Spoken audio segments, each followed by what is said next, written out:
The following story has been brought to you by StoriesToInspire.org.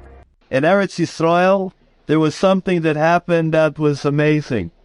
In a kibbutz that was not specifically religious, not religious at all, so they had a soccer game. Soccer is the good sport in Eretz Yisrael, and they had a soccer game took place on Erev Shabbos, Friday afternoon. Everyone's getting ready for Shabbos. In this kibbutz, they had a Friday afternoon regular tournament, soccer. And they were ready playing soccer on the field. They were heavy into the game. All of a sudden, there is a bird, strange-looking bird, that falls from the sky in the middle of the game. Interference. The bird falls down in front of one of the players, and the bird is wounded. It can't move.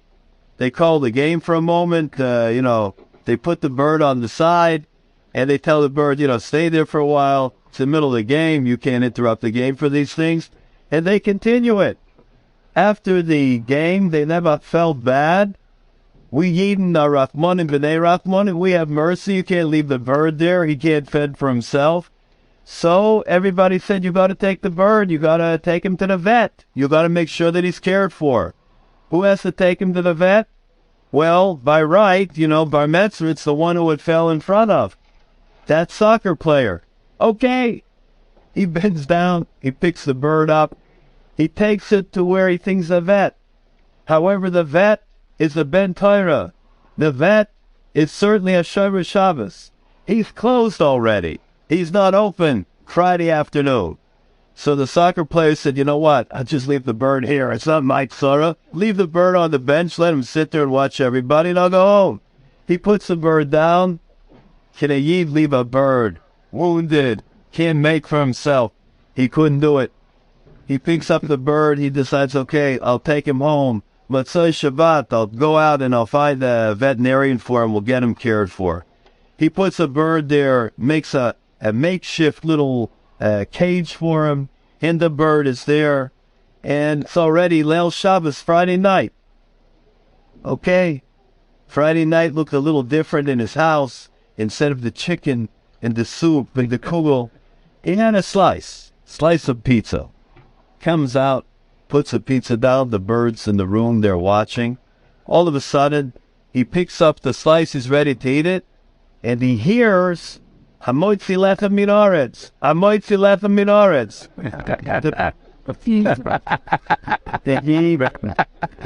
He looks around. He doesn't know what happened. And he's wondering what's going on. Picks up the piece again and again. Hamoitzi lechem min haaretz. Hamoitzi lechem min haaretz. Okay. He ignores it. He figures, his muzzle, he has to get one of these frummies in town. Okay, let it go.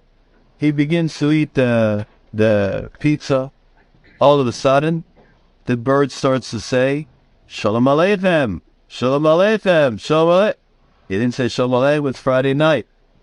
This continues on, and the bird interrupts him every few minutes. Menucha v'simcha. The man is going out of his mind. He can't understand it. What is going on here? He knows a little bit, but what's with the bird? And he thinks he's under some scrutiny. He's bemused by it. Came to be Shabbos in the afternoon. He took a walk. He took a walk outside. And he saw that there are some signs up. There's going to be a seminar from Arachim. It's making a seminar. It's going to be Sunday night. And he looks at it. He reads it. He never went to any of these kind of seminars. That's not for him. He goes inside. The bird sees him. Shabbat Shalom. Shabbat Shalom. He already is wondering. The bird actually knows a little bit more about Yiddishkeit than he does. So it comes to be a Sunday night, and he thinks to himself, maybe I should go to that seminar. Maybe I got to find out what it's all about. He goes to the seminar, and you know how these things are like the koilel.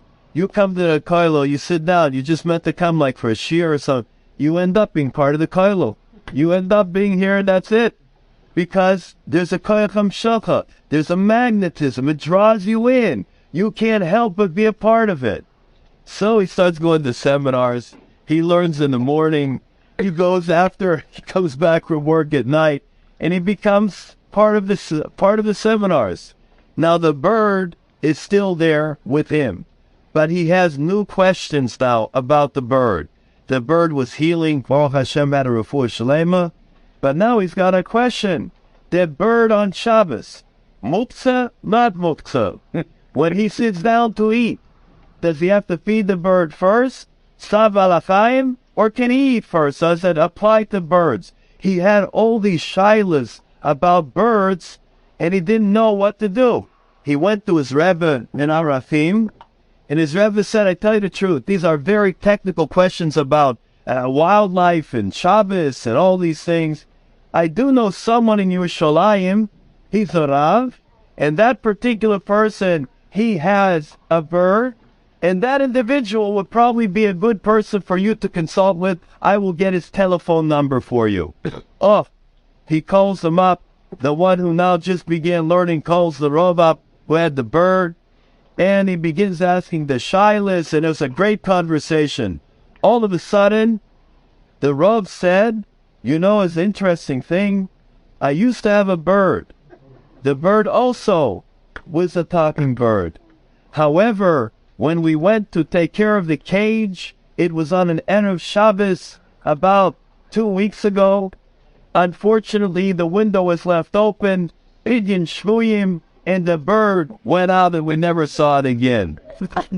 As soon as the man who was asking the questions heard this, he got off the phone very quickly. He got off the phone. Why? He has a new shaila. The shaila is, if he's got that bird that belonged to that Rav, does he have to be Meishav Aveda?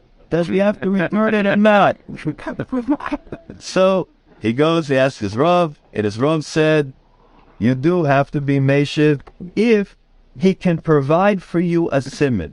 If he can give you a sign that it belongs to him, then you got to return it. He picks up the telephone the next day, calls the man Rav back in Yerushalayim, and he tells him the whole thing. He says, listen, the reason that I got off the phone with you quickly was because I realized that I might have your bird, but I had to ask a shaila as to how to proceed. So he says, all right, so what do you want me to do now? The man said, if you can provide me with a siman, a sign that the bird is yours, then I will return it to you. Okay. The Rav from Yerushalayim says, I'll be there. It'll take me about 2 hours. They arranged the whole meeting in the apartment of this man from Arafim, and they came in and met each other. The Rav brought with him 5 children together, 5 of his children. As soon as the children came in, the bird said, Sprinze, Moshe, Yanko. That was a simon. Masa Shahaya, Rabbi son. Actual incident that happened. But take a look at it. Hashem Yisrael says, we're connected. We got the chain. We have the shalsheles. It's connected to the ruach, through the neshama, through the nefesh, through Chai Yetida, from the Alomas Elyonim. We're all connected. What did Hashem do? First of all, the bird escaped from the Rav's house in Yerushalayim. It went pink-look in front of the person that was playing the soccer.